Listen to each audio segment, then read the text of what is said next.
पूर्ण परमात्मा पाप कर्म दंड को भी काट सकता है। अभी तक जिस भी संत व महापुरुष से मिले, उन्होंने यही बताया कि पाप कर्म फल भोगने से ही समाप्त होगा।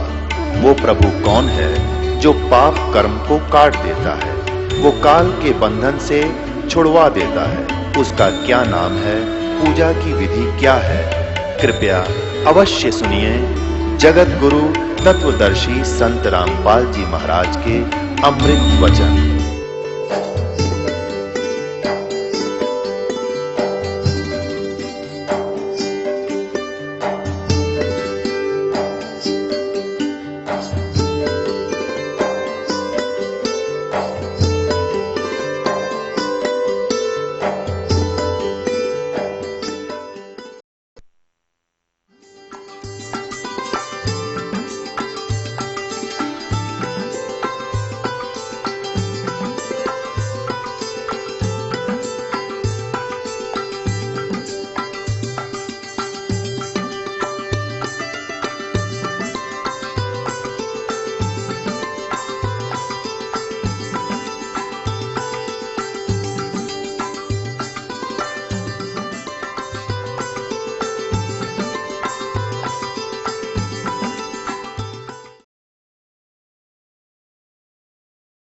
धर्मराज दरबार में देई कबीर तलाक, मेरे भूले चूके हंस को पकड़ियो मत कजाक। बोले पुरुष कबीर से धर्मराज कर जोड़े, तुमरे हंस को पकड़ू नहीं, मोहे 2 लाख करोड़। फिर क्या कहता है कि कर्मों से तीरथ है और अब जब पे नाम कबीर, वो तो मुझे पकड़ने पड़े, दाता जड़नी पड़े जंजीर। कि जो पहले इन्होंने कर्म किए हैं और अब आपकी शरण में आके आपका मंत्र जाप कर रहे हैं, आपके अनुयायी हो गए हैं, तो उनके जो पहले किए हुए कर्म हैं उनके आधार से तो मैंने इनको दंडित करना पड़ेगा, जड़नी पड़े जंजीर। तब परमात्मा ने क्या कहा, कर्म भरम ब्रह्मंड के और पल में करहूं नेस, जिन हमरी दो ही दी सो करो हमारे पेश। जिन्हें मेरी दुहाई भर दी कि मैं कबीर साहब का बच्चा हूं, उस परमात्मा का अनुयायी हूं, तो उनको मेरे पास लाना। कहां लाना? इसी प्रत्येक ब्रह्मांड में परमात्मा का एक यहां एक अलग स्थान है, त्रिकुटी पे। त्रिकुटी एक ऐसा स्थान है जहां पर परमात्मा का भी एक ऐसा स्थान बना हुआ है जैसे प्रत्येक देश में और प्रत्येक देश का एक राजदूत भवन होता है जो अपने निज देश की सब खबरें और उस देश के जो व्यक्ति वहां रह रहे हैं उनके से संबंधित जानकारी रखता है। तो ये धर्मराज को भी पता था कि यहाँ एक कार्यालय है जिसमें ये साहब बैठते हैं। गरीबदास जी को तो जिंदा महात्मा दिख रहे थे और धर्मराज को उस रूप में दर्शन हो रहे थे जिस रूप में वो अपने ऑफिस में बैठते हैं, वहां अपने दरबार में बैठते हैं। तब उनको कह रहे थे, ये थी तुम्हें कोई ऐसी समस्या आती है तो करो हमारे पेश, वहां ले आना इस आत्मा को और गिले तेरी बई को, ये तेरे अकाउंट को भी ले आना। कर्म भरम ब्रह्मंड के पल में करहूं नेस, जिन हमरी दो ही दी सो करो हमारे पेश। एक पल में काट दूंगा इन सारे ब्रह्मांडों के तेरे कर्म भ्रम इस ब्रह्मांड के। अमर करूं सतलोक पठाऊं, ताते बंदी छोड़ कहाऊं, बंदी छोड़ हमारा नामम, अदर अमर है अस्थिर ठामम। सतगुरु शरण आके फिर धर्मराज डर कैसा। इस परमात्मा की शरण में आने के बाद तो धर्मराज का भय नहीं रहता आपको। एक भक्त, वैसे तो बहुत भक्तों के साथ ऐसी घटनाएं घटी हैं, तो एक आध भक्त की बात याद रह जाती है। वो कह रहा था कि मैं रात्रि में सो गया, रात्रि में दो काले काले व्यक्ति बड़ी बड़ी कद के, वो कहने लगे का मेरे साथ चलो, और मैं न चाहते हुए उनके साथ उड़ लिया। विवश पता नहीं क्या हुआ, और मैं जब एक महल सा दिखाई दिया काफी निकट सी, तो मैंने पूछा भाई कहाँ ले जा रहे हो मुझे? उन्होंने कहा कि तेरे को धर्मराज के पास पेश करेंगे, और कहा फिर क्या करोगे? उसके बाद जो आदेश होगा, नरक में डालना है या कहीं और भेजना है, तो फिर वो ऐसा ही करेंगे। तो उसने कहा कि मुझे फिर बात याद आई कि गुरुजी बताते हैं कि भी हमें तो यम के दूत लेने आ ही नहीं सकते। तो पहले तो ये सोचा कि शायद मेरी कोई करनी में फर्क तो नहीं पड़ गया, कोई भक्ति में। फिर उसने सोचा कि अब क्या बने, गुरुजी का तो आदेश है कि यम के दूत लेने नहीं आ सकते। तो मैं वहीं अड़ गया, खड़ा हो गया। कहने लगा भाई तुम नहीं ले जा सकते मेरे को, तुम यम के दूत हो क्या? हाँ हम यम के दूत हैं। कि भाई तुम नहीं ले जा सकते, पता है तुझे मैं कबीर साहब का उपासक हूँ, भगवान कबीर साहब का बच्चा हूँ। तो बोले चल चल तू आगे न, आगे बात फैसला होगा। वो मुझे आगे न घसीटे में पाछे न खिसकूं, तो मेरी उनकी झगड़ा हो गया, गुट्टम गुट्टा। तो उनमें से एक बोला भाई पहले पता करा, कदे गलती लाग रही हो, इतना कॉन्फिडेंस से ये आदमी कह रहा है, कदे हम इसने खाम खा पीटे फिर हमें सजा मिले, जा पूछ के आ तू। एक मेरे पास खड़ा रहा, एक अंदर गया। धर्मराज से प्रार्थना की, महाराज जिस व्यक्ति को आपने लेने के लिए भेजा है वो कह रहा है कि मैं कबीर साहब का शिष्य हूँ, उनका पुजारी हूँ। एकदम धर्मराज के कहते धौला शरीर हो गया, सफेद पीला पड़ गया चेहरा, और उसने देखा उठा का अकाउंट, और मैंने न्यू के न्यू बोलते सुने। वो कह रहा है कि अरे इसने वापस छोड़ दो, मरवाओगे मुझे अभी। ये नहीं, वो दूसरा था भाई।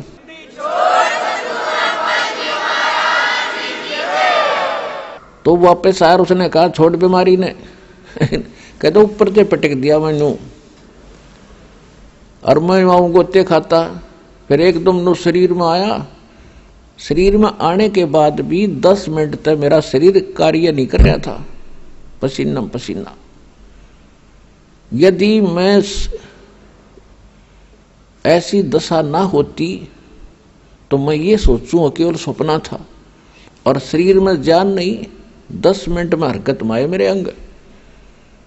और उस दिन नोजच गई है परमात्मा, मेरी तो आज मौत थी और जाना था।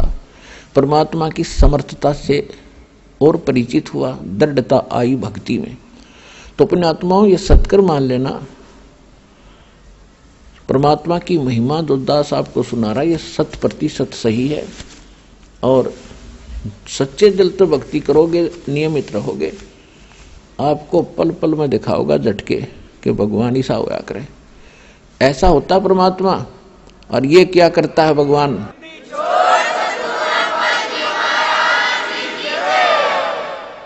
उसके बाद परमेश्वर कबीर जी गरीबदास जी को सचखंड लेकर गए, 11वां द्वार पार किया, उसके बाद 12वां द्वार पार किया। अभी तक 10वां द्वार इसके ऊपर खड़दू उतार रखा था, बस लास्ट था 10वां द्वार।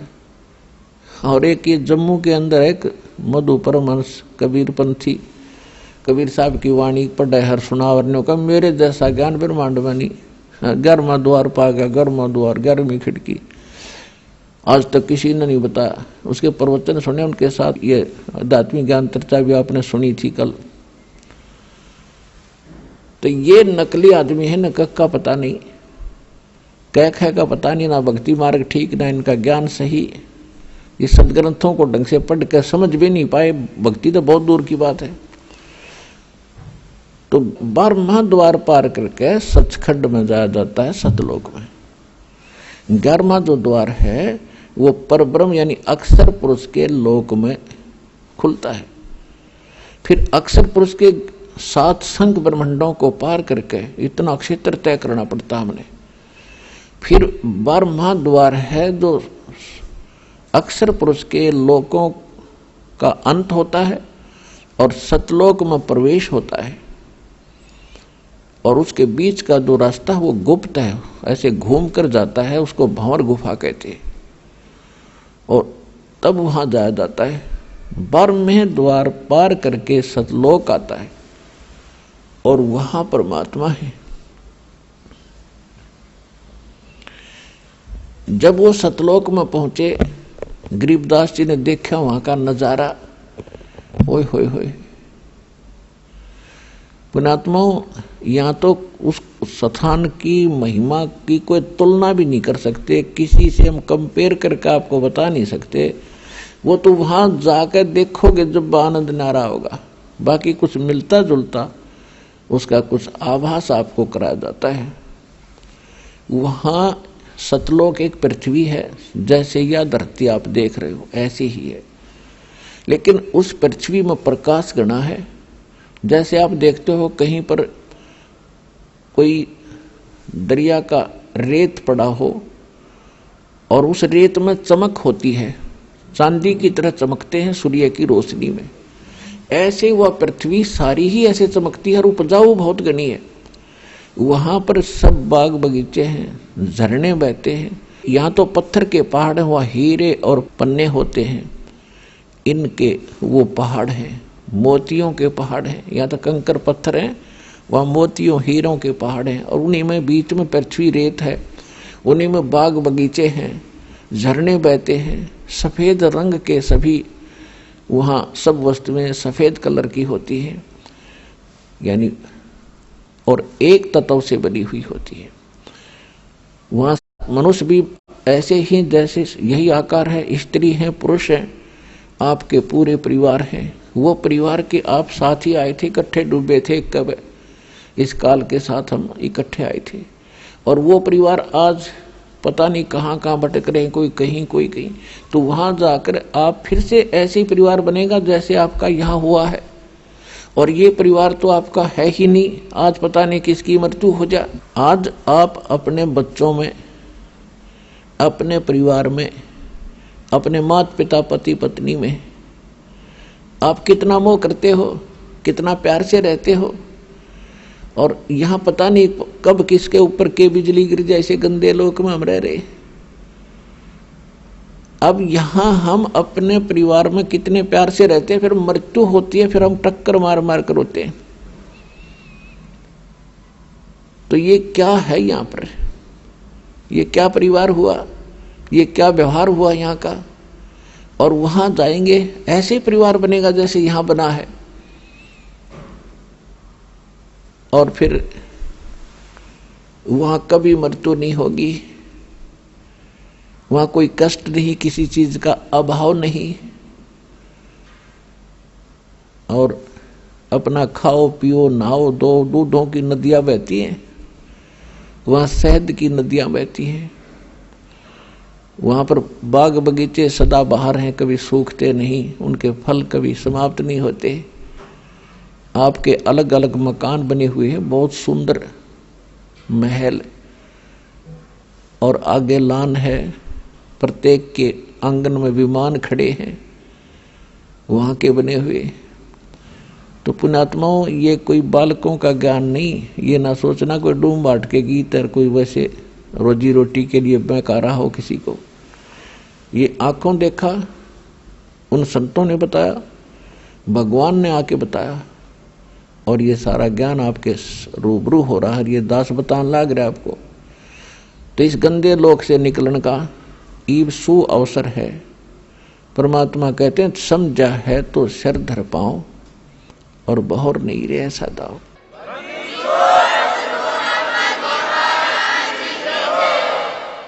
और यहाँ की किसी वस्तु की इच्छा आपके मन में नहीं रहनी चाहिए। प्रथम तो यो ज्ञान ऐसा है कि यहाँ कति हृदय हटा देगा आपका इस गंदे लोक तय। यो लोक ठीक नहीं है, यहाँ की व्यवस्था सारी व्यर्थ है। देखो ये तो आपने मान लेना चाहिए कि यहाँ से तो आपकी मृत्यु होगी, डेफिनेट होगी। वो कब होगी वो समय निर्धारित है। जैसे परमात्मा बताते हैं कि साथी हमारे चले गए, हम भी चालनहार, और कोई कागज में बाकी रह रही, तांत लगी है वार। अब जैसे कोई व्यक्ति मृत्यु को प्राप्त हो जाता है, दूसरे सोचते हैं इसको बीमारी होगी थी, एक्सीडेंट हो गया, यूं मर गया, हम अभी नहीं मरेंगे, चलो हम चलते अपना काम करते। वो भी यही सोच रहा था कि अभी नहीं मरेंगे। तो यहां कहते हैं ना जाने काल की कर डारे, और किस विध ढल जा पास आवे, और जिनाते सरते मौत खुड़क दी, उन्हानो केड़ा हंसावे। या नाचते हैं, गाते हैं, फिल्मी गाने सुनते हैं, एक सेकंड में ना जाने कित बिजली गिर जाए, जगह जगह भूकंप आते हैं, और वो पता नहीं क्या क्या नाच रहे होते हैं, कूद रहे होते हैं, कोई गाने सुन रहा होता है, 1 मिनट में बिजली गिर जाती है, हाहाकार मच जाती है, सांस लेने का टाइम नहीं मिलता इनको। तो ऐसे गंदे लोक में तुम ऐसी खुशी मना रहे हो, तुम्हें डर नहीं रहा, तुम्हें ज्ञान नहीं है। 2 प्रकार के व्यक्ति यहाँ पर ऐसी गलतियां करते हैं। एक तो कति बालक होते हैं, उनको ज्ञान ही नहीं, वो सर्प को भी पकड़ लेते हैं, आग में भी हाथ डाल देते हैं। और दूसरे जिन्होंने भांग पी रखी हो या नशा कर रखा हो, वो व्यक्ति ही निर्भय होकर के ऐसे भयंकर स्थान पर और मस्ती में रहते हैं। इस ज्ञान से वह भांग उतारी जाती है, वो नशा उतारा जाता है, और वो बालक की बुद्धि आपकी समाप्त की जाती है, आपके विचार मैच्योर किए जाते हैं, मजबूत किए जाते हैं, स्वस्थ किए जाते हैं कि ये लोग ठीक नहीं है, यहाँ का भगवान ठीक नहीं है, यहाँ का कोई भी व्यवहार ठीक नहीं है, यहाँ से पीछा छुटवाने का समय केवल अब आया है। ये 4 युगों के बाद यही समय होता है। यह बिचली पीढ़ी अब प्रारंभ हुई है। 1951 में दास का जन्म हुआ, 1947 को भारत आजाद हुआ। उसके बाद शिक्षा धीरे धीरे पनपी है, ना कोई शिक्षा के निकट नहीं जाता था। और अब शिक्षा की इतनी आवश्यकता महसूस करवा दी भगवान ने, दया करी दाता ने, कि बच्चा बच्चा पढ़ा दिया अपने सब ने, चाहे जिसका बिल्कुल ब्योत नहीं है, गरीब भी व्यक्ति है, वो चाहता बेटा बेटी ने खूब पढ़ा दूं, अच्छा इनको शिक्षा दिवा दूं। तो इस शिक्षा का परमात्मा ने प्रेरणा की, और इस शिक्षा का लाभ आपको ईब मिलेगा। यहाँ बड़ी अच्छी बात है, शिक्षा ग्रहण कर ली, पढ़ लिए बच्चे, बहुत अच्छी ट्रेनिंग भी कर गए। 1 करोड़ बच्चे पूरे हिंदुस्तान में शिक्षा पूरी करके और अपने रोजगार के लिए चल पड़ते हैं। कितनों को नौकरियां मिलती हैं? मान लीजिए 10% ने 10 लाख ने मिल गई 1 वर्ष में नौकरी, तो 90 लाख क्या कर रहे हैं? उनको तो कोई राहत मिली नहीं, अपना वही दैनिक कार्य जो परंपरागत होता है उसी को कर रहे हैं। तो इसका उद्देश्य ये था दाता ने आपको शिक्षित कराने का कि आप भगवान पहचान सकते हो और सदग्रंथों को देख सकते हो, विश्वास कर सकते हो। कबीर इज गॉड, हमारे सदग्रंथ क्या बताते हैं। और इसको जानकर आप फिर सतलोक की भी इच्छा करोगे। जब आप यहाँ छोटी मोटी कोई जॉब प्राप्त करने के लिए कितने संघर्ष करते हो, न्योछावर हो जाते हो, 20 वर्ष तक बच्चे को पढ़ाते हो, खूब खर्चा करते हो कि किसी प्रकार इसको ये वस्तु प्राप्त हो, सुखी हो। और जब आपको पता चलेगा कि ये तो इससे हटकर भी एक और वस्तु है जो इस मनुष्य जीवन से हमने करनी थी और बच्चों से करवानी थी, वह भूल रहे थे, वो अब पता चलेगा। इसका यही काम है। शिक्षा नहीं देता दाता आपको, 4 युग चले गए। अगर छोटा मोटा अक्षर ज्ञान होता था तो उसको रोजी रोटी आधार नहीं होता था। आज तक आप देख रहे हो, अपना इतिहास देख लो, हिंदुस्तान का इतिहास देख लो, पिछला 100 वर्ष 200 वर्ष 300 वर्ष कौन पढ़ा करता था? एक ब्राह्मण वर्ग था, संस्कृत पढ़ा करते थे, वो परंपरागत और सदग्रंथों को जानते थे। उनका यही काम दे रखा था कि आप इन सदग्रंथों को पढ़ो। आप फ्री छोड़ दिए समाज ने, ब्राह्मण वो लोग कि तुम इन सदग्रंथों को पढ़ो, शिक्षा ग्रहण करो और हमें समझाओ। अब उन्होंने उनके लिए उनकी वो भी रख दी, वे तुम्हारी पूजा भी देंगे, दक्षिणा देंगे तुम्हें, तुम अपना एक का काम करो, अपना परिवार पोषण भी करो और सदग्रंथों को पढ़ो और हमें समझा दो, इतनी सी बात है। तो इन ब्राह्मणों के समझ में नहीं आई सदग्रंथ। और परमात्मा आए 600 वर्ष पहले, ये सच्चा ज्ञान बताने लगे तो विरोध कर दिया, इन ब्राह्मणों ने करवा दिया। ब्राह्मण कोई जाति नहीं है पुणात्माओं, क्योंकि हम अपने अपने वर्ण में पैदा होकर उसी को सत्य मानते हैं, श्रेष्ठ मानते हैं, और कोई उसके विषय में थोड़ा सा बोलता है तो हमें दुख होता है। ये भी हमारी बाल बुद्धि ही होती है, बचपना ही होता है। अब देखो ब्राह्मण, आज हम ब्राह्मण कुल में जन्मे हैं, मृत्यु के बाद हम शूद्र घर में भी जन्म ले सकते हैं, क्योंकि हमारे संस्कार बहुत पुराने आपस में रले मिले, और हम पशु पक्षी योनि में भी जाएंगे। फिर भी ब्राह्मण कोई जाति से नहीं होता, कर्म से होता है। जो ब्राह्मण यानी पंडिताई गुरुआई करते हैं, जो ज्ञान प्रचार करते हैं, उनको ब्राह्मण कहते हैं, विद्वान कहते हैं। मेरे पूज्य गुरुदेव जी ब्राह्मण कुल में जन्मे थे। गांव बड़ा पैंतावास, जिला भिवानी, चरखी दादरी के पास एक गांव है। ब्राह्मण कुल में जन्मे थे और वो कभी ब्राह्मण नहीं कहते थे, आप अपने आप को एक भक्त या संत कहते थे। और मेरे दादा गुरुजी यानी गुरुजी के गुरुजी गांव छावला दिल्ली में, गांव छावला दिल्ली के वो जाट थे, और 15-16 वर्ष की आयु में मेरे परदादा गुरुजी के साथ वो चले गए थे, यानी उनके गुरुजी के साथ। और उन्होंने, मेरे जो परदादा गुरुजी थे, उन्होंने मेरे दादा गुरुजी को शिक्षा ग्रहण करवाई, इंटेलिजेंट थे। काशी विद्यापीठ से उनको पढ़ाया, 4 विषय के आचार्य बन गए वो, और उनको पंडित चिदानंद नाम से जाना जाने लगा। पंडित ब्राह्मण है। और उनका सोनीपत जिला में खरखोदा तहसील के पास एक छोटा सा गांव है गोपालपुर, वहां पर आज भी मेरे दादा गुरुजी छावला वाले उस जाट का एक पंडित चिदानंद नाम से आश्रम बना हुआ है, उस पर लिखा है बोर्ड, पंडित चिदानंद आश्रम गोपालपुर। वो जाट होते हुए पंडित कहलाए, और मेरे पूज्य गुरुदेव जी ब्राह्मण होते हुए भी कहा करते, नहीं मैं वो पंडित नहीं हूं, वो आचार्य नहीं हूं जो जिन्होंने पंडिताई यानी शिक्षा ग्रहण की। पंडित उसको कहते जो विद्वान हो जाए। गुरुजी कहते थे मैं संत हूं, भक्त हूं, और आप भी कल्याण कराता हूं और आपका भी उद्धार करता हूं। पंडित तो मेरे गुरुजी थे। तो इसी प्रकार जो दास आपको ये कह रहा है, जिनको सदग्रंथों का ज्ञान होता था हम उनको पंडित कहते थे। ब्राह्मण उसी को कहते हैं, भक्त को ब्राह्मण कहते हैं। ब्राह्मण उसको कहते हैं जो परमात्मा से परिचित हो जाता है, ब्राह्मण सोए जो ब्रह्म पहचाने। तो कहने का भाव यह है कि उन पंडितों ने जिन्होंने इन सदग्रंथों को पढ़ा वो विद्वान बने, वो इनको समझ नहीं सके। पढ़ना अन्य चीज होता है, समझना मूल वस्तु है। गुरु बिन काहू न पाया ज्ञाना, जो थोथा बुस छिड़े मूड किसाना। भाई सतगुरु बिन काहू न पाया ज्ञाना, जो थोथा बुस छिड़े मूड किसाना।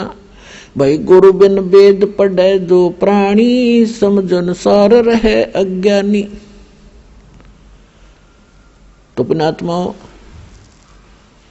इस दास से पहले और उन महापुरुषों के अतिरिक्त जिनको भगवान सीधे मिले या परमात्मा के अतिरिक्त इस विश्व में किसी को भी अध्यात्म ज्ञान नहीं था।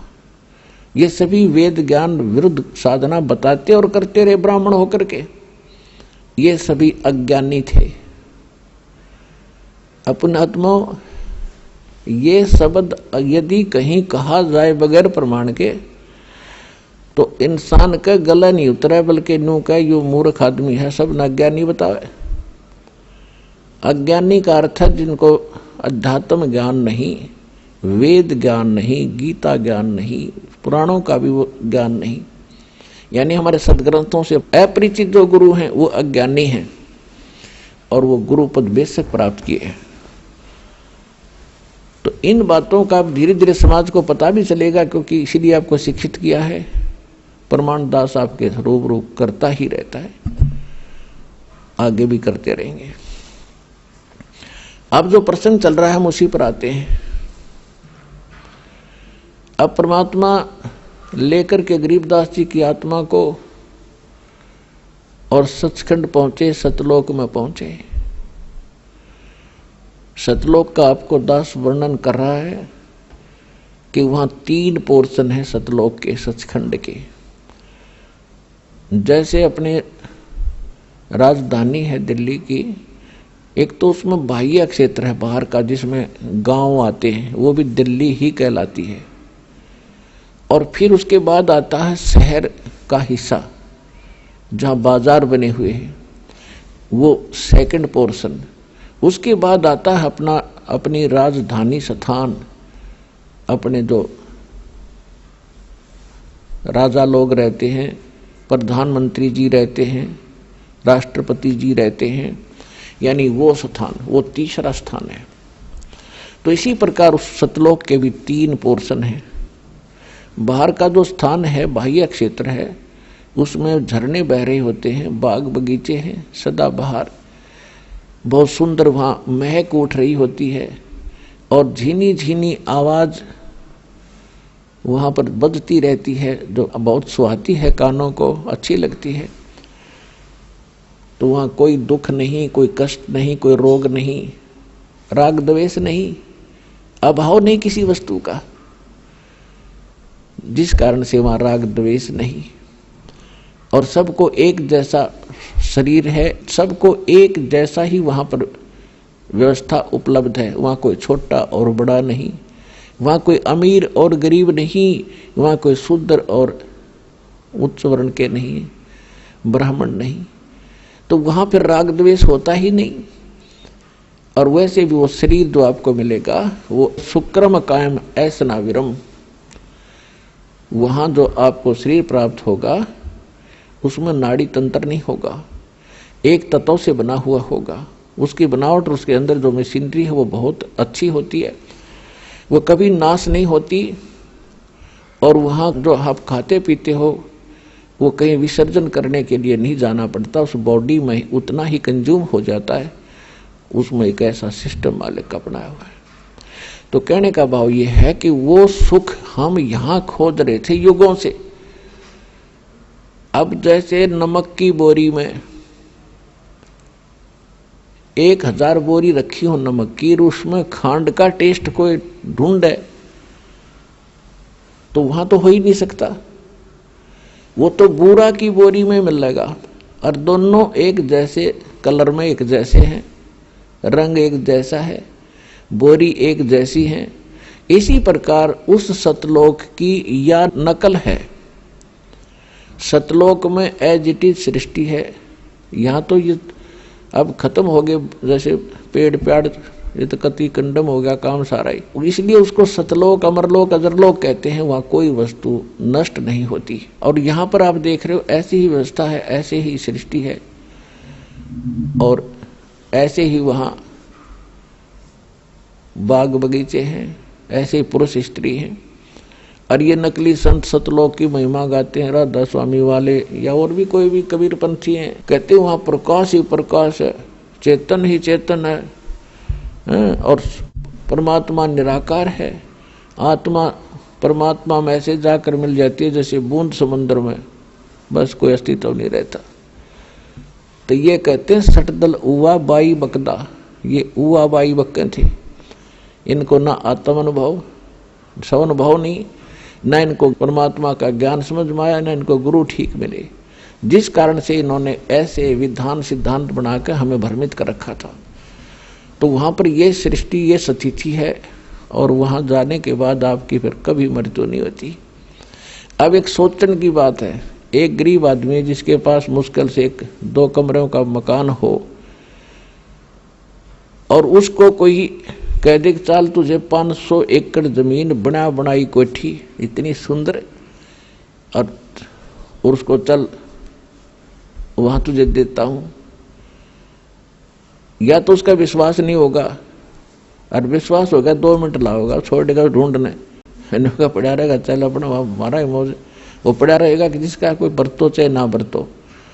तो ऐसा ही है जो दास आपको बता रहा है, या तो आपका विश्वास नहीं होगा, लेकिन विश्वास दास करा के छोड़ देगा।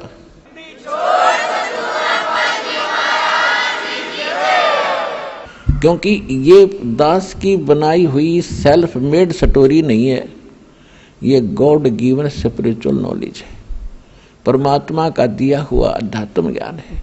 और जिन महापुरुषों ने देखा उनका बयान है, वो बयान आपको सुना रहा है दास।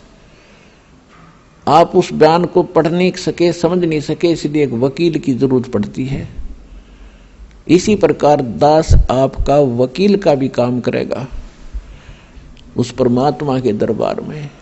कर ले गुरु वकील मुकदमा भारी है, भाई कर लो गुरु वकील मुकदमा भारी है। ये बहुत भारी मुकदमा है, इसके लिए वकील की जरूरत पड़ेगी, वकील भी पूरा हो। जिन विधान का नहीं पता, संविधान का नहीं पता, और वो वकील बने फिरे हैं, दस यानी नकली संत बने फिरते हैं, ऐसे संतों को करने का, ऐसे वकीलों को भी करने का कोई फायदा नहीं जो वहां जवाब ना दे सके। तो इस दास के अतिरिक्त विश्व में इस विधान का कोई भी जानकार नहीं है पृथ्वी पर वर्तमान में।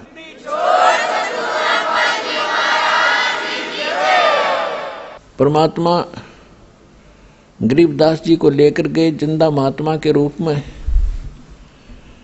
और गरीबदास जी देखकर उस लोक को होए हैरान रह गए। अजब नगर में ले गए हमको सतगुरु आने, जल के बिंब अगाध गति हम सूते चादर ताने। अजब नगर में ले गए भगवान मुझे खुद आकर के, ये प्रमाण दे रहे हैं गरीबदास जी, अपना एफिडेविट बता रहे हैं वाणी में। तो वहां जाकर क्या देखा कि परमात्मा बैठे हैं सिंहासन के ऊपर, ऊपर सफेद छत्र और सिर पे मुकुट है, जैसे राजा विराजमान होते हैं। और उन परमात्मा के चेहरे को में इतनी रौनक है, इतनी समाइल है कि देखते ही आत्मा खुश हो जाती है। और जो ही गरीबदास जी ने देखा कि ओहो ये बैठे हो भगवान, तो भाई हो न देखते ही रह गया उनके चेहरे की तरफ। उधर से एक परमात्मा अपने दूसरे रूप में, जिंदा महात्मा के रूप में जो नीचे गए थे, वही जाकर के एक चमर उठाते हैं, चमर जैसे आप देखते हो यहाँ ग्रंथ साहिब पर करते हैं, पीछे ये घोड़ी के से बाल से आ रहे सफेद सफेद, ऐसा चंवर करते हैं। और उठाकर चंवर करने लगे जो सिंहासन पर बैठे भगवान के ऊपर। अब गरीबदास जी देख रहे हैं कि ये बाबा जी जिंदा महात्मा यहाँ का, इनका कोई शिष्य है, यहाँ का नौकर है, सेवक है, जो भगवान पर चंवर कर रहा है। और परमात्मा ये है जो सिंहासन पर बैठे। उसी समय सिंहासन पर बैठे परमात्मा खड़े हुए, और नीचे से जिंदा महात्मा के रूप में जो गए थे भगवान, वो उस अनंत कोट ब्रह्मांड के सिंहासन पर विराजमान हुए। जो परमात्मा मुकुट पहरे हुए थे और जिसके एक रोम में, रोम कहते हैं बाल को, रोमकूप कहते हैं जो छिद्र जहाँ बाल उगा है, तो कहते हैं एक रोमकूप में या बाल में कहो रोम में इतना रोशनी है, करोड़ सूर्य मिला दे करोड़ चंद्रमा, इतना तेज। यहाँ तो इन आंखों से नहीं देख सकते हम उस तेज को, वहाँ हमारी आंखें दूसरी होती हैं, आत्मा की आंखों से देखा जाता है, और वो बहुत प्यारा लगता है, आंखें बंद नहीं होती। तो गरीबदास जी देख रहे हैं, तो असमंजस में पड़ गए, भी भगवान कौन सा इनमें, बाबा जी तो इस पर बैठ के कुर्सी पे, और भगवान खड़े हो गए चंवर करें जिंदा के रूप पर। थोड़ी सी देर में वो तेजो में शरीर, वो जिंदा महात्मा वाले शरीर में समा गया, और एकदम उनका नूरी शरीर हो गया, परमात्मा तेजो में शरीर हो।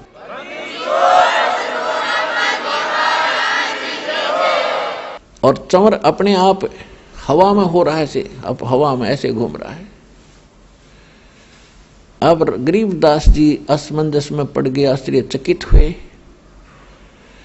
तब परमात्मा ने उसको कई घंटे तक वहां ज्ञान सुनाया कि बेटा आप देख रहे हो ये स्थान है तुम्हारा। आप यहाँ रहा करते थे, चींटी तले का हाथी तक, गधे कुत्ते सुअर बने फिर रहे हो। वहां राजा बनकर, इंद्र बनकर, स्वर्ग में देवता बनकर आप फूले नहीं समाते हो।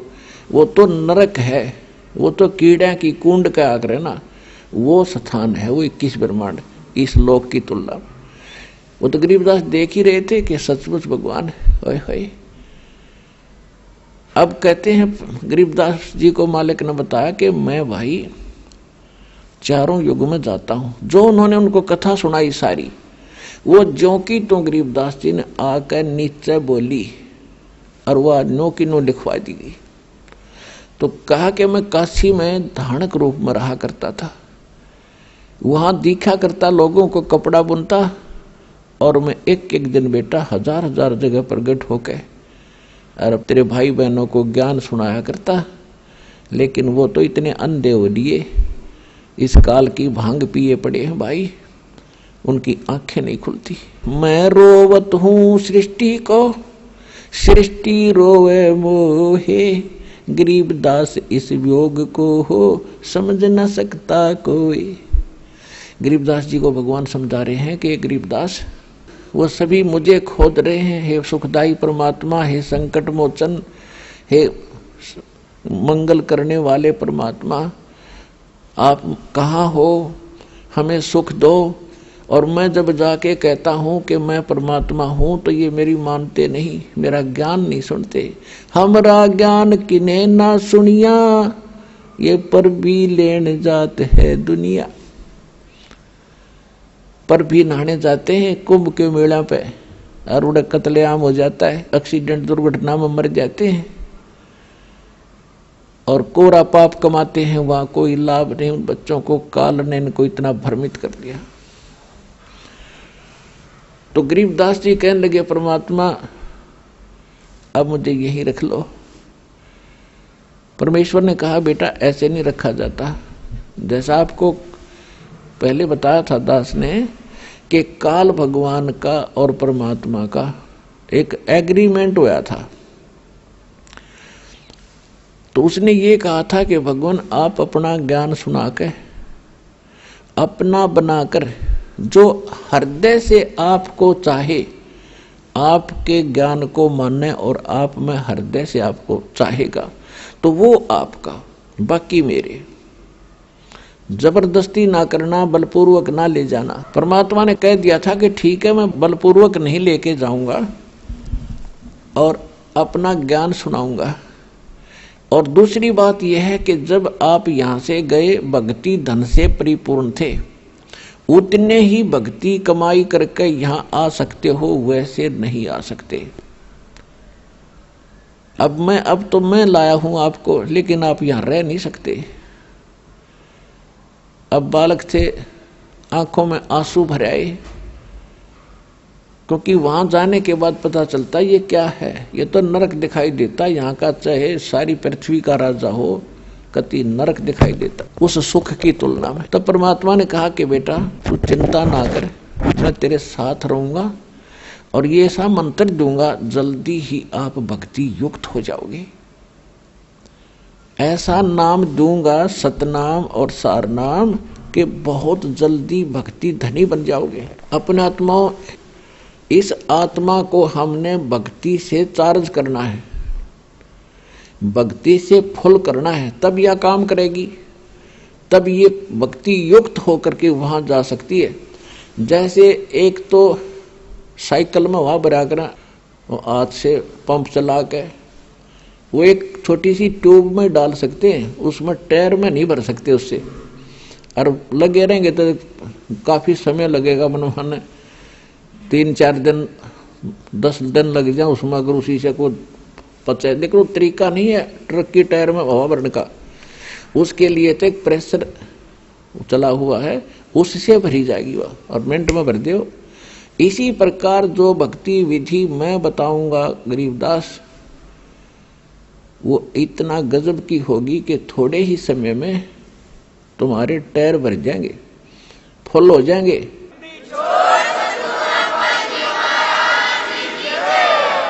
और फिर कितना लोड धर के चल पड़ी हो, खका उठा देंगे वह। तो जब भक्ति युक्त आत्मा हो जाएगी फिर इसने कोई रोक नहीं सकता। आस्था वहां हो जहां आशा ता बासा होई। इस ज्ञान से आपकी एक ऐसी आस्था बनेगी, अरे संसार आप देख ही रहे हो, इसका तो आपको पता ही चल जाएगा, क्योंकि पहले तो आप अपने संसारिक व्यवहारिक काम में व्यस्त थे, लोगों को देख रहे थे, मान लिया था इतना ही काम है मनुष्य जीवन का, बच्चे हो गए, इन्हें पाल दें, इनका विवाह कर दें, फिर इनका संतान हो जा, मर जा बेच सके, इतना ही जान रखा था हमने। अब पता चलेगा इसके मूल कार्य का, और फिर वहां जाने की अब विधि का प्राप्त होगी। तो उसके लिए परमात्मा ने उनको बताया कि एक मंत्र है 2 अक्षर का, दूंगा तेरे को, जिसमें एक ओम है, एक दूसरा गुप्त है, और तेरे को दूंगा, लेकिन आप किसी को और को भी बताना नहीं। एक लिख देना अपनी एफिडेविट रूपी वाणी में, अमरवाणी में।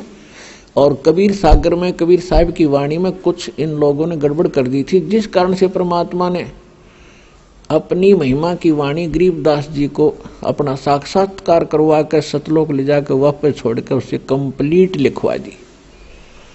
कबीर सागर में भी 90% 80% बातें सत्य हैं, 20% इन्होंने अपने हिसाब से उल्टी सुल्टी कर ली, इनका समझ में आई को नहीं।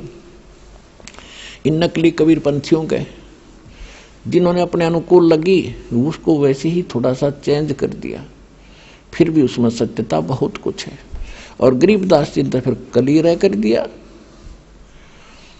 अब क्या बताया गरीबदास जी ने अपनी अमृतवाणी में बताया है, सत्य नाम पालड़ रंग होरी हो, भाई 14 लोक चढ़ावे राम रंग होरी हो, 3 लोक पासंग धरे रंग होरी हो, तो ना तुले तुलाया राम रंग होरी हो। होरी माने जैसे हम होली मनाते थे ना, होली खेलते थे, तो गरीबदास जी के पास जब गरीबदास जी वापस नीचे आए थे, किसी ने कहा कि महाराज आओ होली खेलेंगे, होली।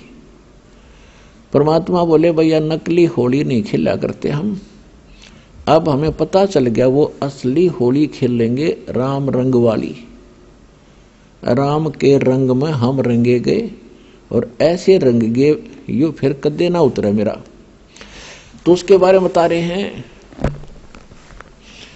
मन राजा खेलन चला रंग होरी हो, उस पर पटन पर लोक राम रंग होरी हो। फिर कहते सत्य नाम पालड़ रंग होरी हो, 14 लोक चढ़ावे राम रंग होरी हो, 3 लोक पासंग धरे रंग होरी हो, तो ना तुल तुलाया राम रंग होरी हो। सतनाम का जो 2 अक्षर का मंत्र है उसकी कीमत बता रहे हैं गरीबदास जी। परमात्मा ने उनको बताया, उन्होंने फिर हमें बताया, तो परमात्मा गरीबदास जी को बता रहे हैं एक सतनाम का सिमरण श्वास और उश्वास से करने से, क्योंकि ये 2 मंत्र हैं और 2 ही प्रकार से इसका जाप होता है। उसकी कितनी कीमत बनती है, लेकिन अधिकारी से लेके अपनी मर्जी से कोई अपॉइंटमेंट लेटर लिख ले मैं लग गया तहसीलदार और लिख ले, साइन कर ले किसी के आप पे, तो वो नहीं लग सकता। वो तो अधिकारी ही अपॉइंटमेंट लेटर पे वो भर चाहे कोई, 2 साइन उसके होने चाहिए ओरिजिनल। तो इस विश्व में 21 ब्रह्मांड में इस नाम के दान करने का इस दास के अतिरिक्त कोई अधिकारी नहीं है।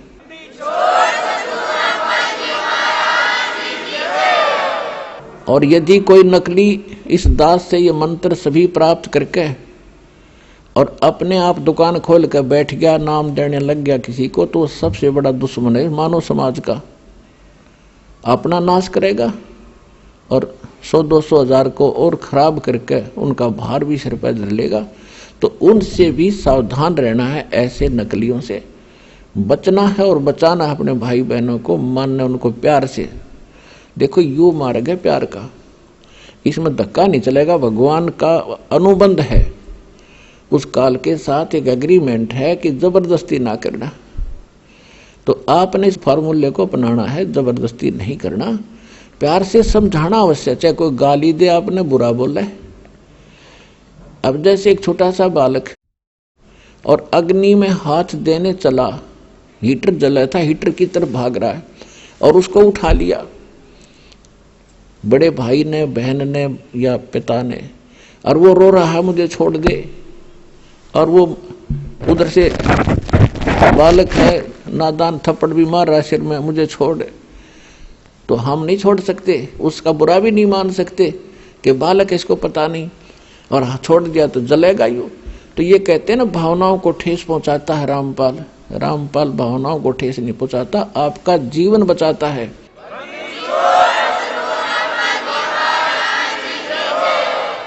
अब प्रारंभ में जब ये ज्ञान धीरे धीरे प्रचार शुरू किया, टीवी माध्यम से जाने लगा, तो भक्तों के पास अनजान लोगों के ऐसे बुरे फोन आते थे, गालियां देते थे, तुम क्या कह रहे हो, ब्रह्मा विष्णु महेश को नासवान बता रहे हो, तुम्हें ये कर देंगे वो कर देंगे। इनसे प्रार्थना कर रखी थी, भाई बोलियो ना, सुनते रहो पर चलते रहो।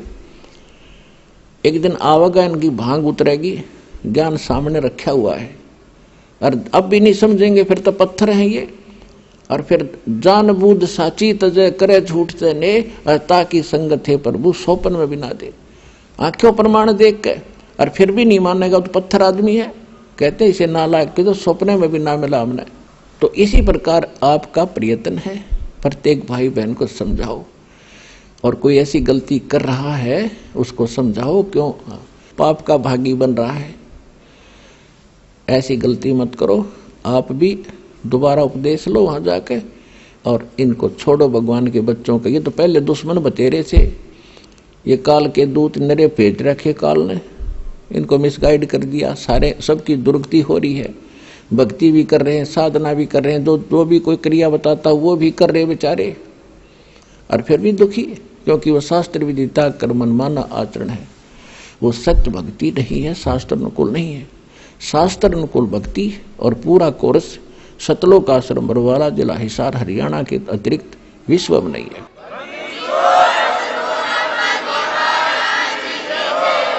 तो प्रसंग चल रहा है कि एक सतनाम के जाप को अधिकारी इस दास से प्राप्त करके एक भी सांस अपने स्वरित और निरत, मन और पवन, इन चारों पदार्थों को एकत्रित करके लेना है।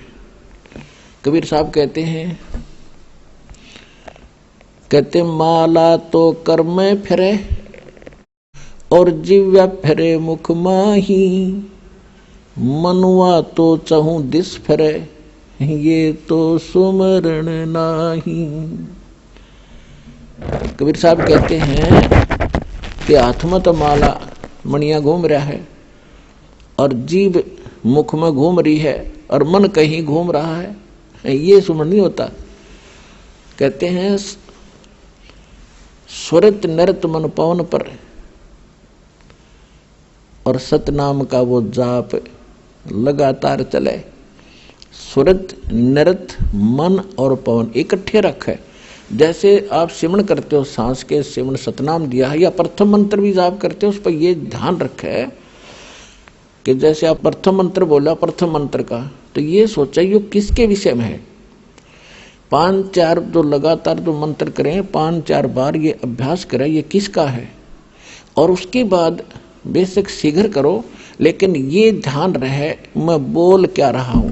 अब बोलते हो सत सुकृत अवगत कबीर, तो फिर इस क्या बोल रहा हूं ये शब्द है, इस शब्द के साथ इस चित्त यानी मन को लगाना है, और ध्यान रहे कि मैं क्या बोल रहा हूं, कौन से अक्षर का उच्चारण कर रहा हूं। तो इसमें स्वरित और नृत अपने आप रहेगी कि किस जाप को कर रहा हूं। स्वरित नृत मन और पवन। पवन माने वायु, जो श्वास के सिमरण से संबंधित है, ये कि इस पर श्वास जब जाप करो तो इसके साथ ये सांस भी ध्यान हो कि मैं बाहर कौन सा छोड़ रहा हूं, अंदर कौन सा ले रहा हूं। और कौन मंत्र का उच्चारण कर रहा हूं, ये आपकी सुरत और नृत्य में रहना चाहिए। मैं के बोलू हूं, अपनी सुरती उस पर लाए रखे। सुरती समझो आत्मा के कान हैं और नृत्य जो है आत्मा की आंखें हैं, ऐसा समझ कर दो। नमस्कार सर। नमस्कार सर। क्या शुभ नाम है जी आप जी का? फनीलाल दास। सर कहाँ से आए हैं आप? अररिया बिहार से। सर क्या काम करते हैं आप? मैं एक साधारण किसान हूँ। सर परम संत सतगुरु रामपाल जी महाराज की शरण में आने से पहले आप कौन सी भक्ति करते थे? मैं 1984 में संत मत में दीक्षित था, कुप्पा घाट आश्रम भागलपुर से। मैं बहुत सत्संग में गया, जिलावार से अखिल भारतीय, बहुत साधु और साधक से भेंट हुई। तो मेरे साथ एक बवासीर बीमारी था, तो मैं रामायण भी पढ़ता था, सत्संग जोग भी पढ़ा, सारस्वती रामायण भी पढ़ा। उसमें लिखा था, कर्म प्रधान विष कर रखा, जो जस कहीं तसफल चाखा। होई है जो राम रचि रखा, को कहीं तर्क बढ़ा वहीं शाखा। कहीं लिखा था, कह मुनि हिमवंत सुनु, जो विधि लिखा लीलार। देव दनुज नर नाग मुनि को न मेटनहार। तो मैं अपनी बात को संत महात्मा से रखता था, फिर भी वह कष्ट दूर नहीं होता था। तो एक ही मन से दो बाबाजी, जिनको साधु कहते हैं, दो प्रवचन में दो तरह की बात बोलते थे। एक साधु बोलते थे, देखो भगवान राम ने बाली को मारा था, वह कृष्णावतार में व्याधा बन के मारा। कर्म प्रधान विष कर रखा, जो जस कहीं तसफल। एक महात्मा जी बोलते थे, वाल्मीकि रत्नाकर नाम से जाने जाते थे, वह बहुत बड़ा डाकू था, इतने ब्राह्मण को मार के 72 मन जनों जमा किया था, फिर भी उनको ऐसे संत मिले, क्या नाम दीक्षा दिए नहीं दिए, लेकिन उसका पाप का कहीं फल नहीं लिखा हुआ जो उनको बदला मिला है। उसमें लिखा है, उल्टा नाम जबल जगदाना, वाल्मीकि भय ब्रह्म समाना। तो मैं तर्क वितर्क करता था। तो मैं अपनी बीमारी से परेशान होकर के वह खूनी वादी में बदल गया। नरपतगंज में विष्णुकांत झा सरकारी डॉक्टर थे, मैं उनके पास गया। मिश्र जी उनके कंपाउंडर थे। उन्होंने कहा, ये बीमारी तो डॉक्टर साहब के पास भी है, वो ऑपरेशन खुद नहीं कराते हैं, तुम क्यों कराते हो? गोली खा कर के ही परहेज से चलो। तो मैं परहेज से चलता था, आदि और खट्टा नहीं खाता था। सर जैसे अभी आप बता रहे हैं कि आपने बहुत से संतों के महंतों के संग किया, सत्संग किया, आप धार्मिक ग्रंथ भी पढ़े,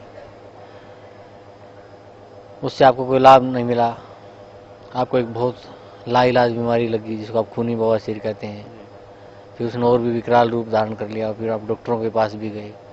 तो बड़ी विडम्बना आप बता रहे हैं कि जिस डॉक्टर के पास गए उसे भी ये बीमारी थी, उसका इलाज भी उसके पास भी नहीं था। तो फिर सर परम संत सतगुरु रामपाल जी महाराज की शरण में आप कैसे आए? इसी तरह से आते आते 2010 में मेरी माँ की मृत्यु हो गई थी। तो मैं फुलिया भसाने के लिए हरिद्वार आया था। तो हरिद्वार में किसी व्यक्ति ने किताब बेच रहा था और मेरे साथ में कोई साथी नहीं था। तो हिंदी में लिखा हुआ ज्ञान गंगा पुस्तक देखा। तो मैंने कीमत पूछा कितना, तो बोला कि 10 रुपया में बेचता हूँ। कहा एक किताब दे दो।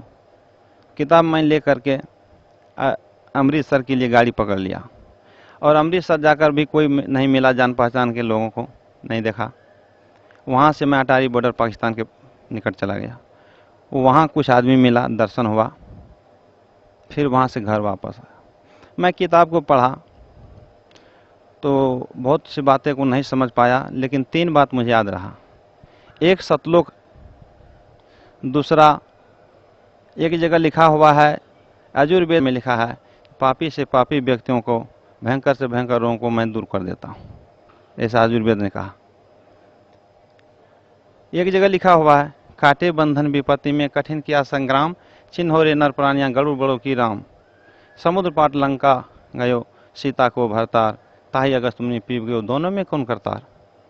मैं उस पर भी तर्क वितर्क कर रहा था। यहाँ राम की तो कोई बड़ाई नहीं, यहाँ तो संत की बड़ाई है। तो मैंने 10 क्लास में पढ़ रहा था तब शिक्षक दिए थे एक आशय लिखो, सिंघन के ने लहड़े हंसन के ने पात, लालन के ने बोलिए साधु ने चले जमात। संत कहीं कहीं होते हैं बिरले, हंस भी होते हैं, वो मानसरोवर में होता है। लाल का बोरा नहीं होता है, वह किसी किसी बादशाह के पास होता है, सिंह का जोड़ा नहीं। तो मैं इस बात को भी तर्क करता था, ऐसे कहाँ संत मिलेंगे जो इस बंधन से हम मुक्त हो जाएं। तो किताब में सिर्फ सतलोक सतलोक सतलोक मैं करता था मने मन। सतलोक है क्या? लोग कहते मरने के बाद तब जाता है सतलोक, फिर ये सतलोक कौन है? हमारे उधर के आदमी अररिया जिला के 40 बरस से पंजाब हरियाणा आते हैं, लेकिन सतलोक और रामपाल जी के बारे में कोई नहीं बोले। तो मैं मन करते करते 2012 सतलोक आश्रम आया। सतलोक आश्रम जब आया तो शाम में पहुंचे 20 अक्टूबर को। 21 की सुबह में जब मैं लेटरिन करने गया तो 100 ग्राम लगभग खून गिरा। तो मैं भयभीत हो गया, जो हम परदेश आए हैं, ऐसा दुख हो गया, अब क्या होगा नहीं होगा। तो एक साथी थे, वो बोले जो गुरुजी से अर्जी करो, प्रार्थना करो, ये तुम्हारा दुख दूर कर देंगे। हम कहीं मुझे लाज लगता है, मैं कैसे कहूँगा इतने आदमी के बीच में। कहा नहीं, बोलना होगा। तो मैं हिम्मत साध करके गुरुजी से प्रार्थना किया। तो गुरुजी मेरे तरफ देखे और बोले जाओ ठीक हो जाएगा, चिंता मत करो। वो ठीक शब्द कहते साथ ही ठीक हो गया। आज लगभग साल से ज़्यादा हुआ है, एक बूंद खून अभी तक नहीं गिरा। और मैं आधी खट्टा नहीं खाता था, आधी खट्टा खा करके मैं मने मन परीक्षा ले रहा था जो मैं ठीक है कि नहीं। अब तक नहीं हुआ है, मुझे संतुष्ट हो गया। मैं काफ़ी स्पष्ट विश्वास किया और बराबर आते रहा। यह 5वां बार है मुझे। मैं 5 सितंबर 2013 में यहाँ सतनाम प्राप्त किया हूँ। अपने बच्चे को लाकर भी दिया, अपनी पत्नी को भी लाकर नाम दिलाया। इनसे बहुत संतुष्ट हूँ जान करके जो परम संत, पूर्ण संत और कबीर साहब ही परमेश्वर हैं। मैं संत मत में से कबीर मत में, कबीर पंथी में आ गया। सर बहुत ही अच्छी बात बताई आपने कि परम संत सतगुरु रामपाल जी महाराज से आपने नाम उपदेश लिया और उन्होंने आपके ऊपर इतनी दया की कि मात्र आपने जब उनसे प्रार्थना की कि जी मुझे बीमारी है, और उन्होंने कहा कि आप ठीक हो जाएंगे, तो उसी अक्षण आप ठीक हो गए और आज तक आपको वो बीमारी वापस नहीं आई है। आप बिल्कुल संतुष्ट हैं। और सबसे बड़ी बात है सर कि उन्हें वो भक्ति दी आपको, जैसे आप बता रहे थे कि आपको 5 महीने के बाद आपको सतनाम प्राप्त हो चुका है और पूरा परिवार आपका भक्ति कर रहा है। तो सर भक्त समाज को आप क्या संदेश देना चाहते हैं? भक्त समाज को मैं यही संदेश देना चाहता हूँ कि वो भी बरवाला में आकर के नाम दीक्षा लें और भक्ति करके सतलोक चलें। देखिए रामायण में एक जगह लिखे हैं तुलसीदास जी, नाम महामंत्र विषय ब्याल की, मेटत कठिन कुअंक भाल की। इस ललाट पर जो कुअंक लिखा गया है ब्रह्मा के द्वारा, वो नाम महामंत्र दे करके रामपाल जी महाराज मेट देते हैं, जो यजुर्वेद अध्याय 8 मंत्र 13 साबित कर रहा है। इसलिए आप लोग भी अपना कष्ट को निवारण के लिए बरवाला चलें। मैं इसे सोचते सोचते दिल से एकाएक हमारे मुंह से निकला, जो हरियाणा में हरि सकल, बरवाला में धर्म स्थल, पकड़ना है तो पकड़ सीमांचल, और नहीं तो घर में रहकर पी गंगा जल। एकाएक मेरे मुंह से निकला, ये चीज़ उन लोगों को सुनाया, जो कि देखिए आप लोग चलें और रामपाल जी महाराज से दीक्षा लेकर के अपने जीवन को कल्याण करें, कृतार्थ करें। यही मेरी शुभकामना है उन लोगों के साथ। जी धन्यवाद आपका, बहुत बहुत धन्यवाद sir, thank you so much.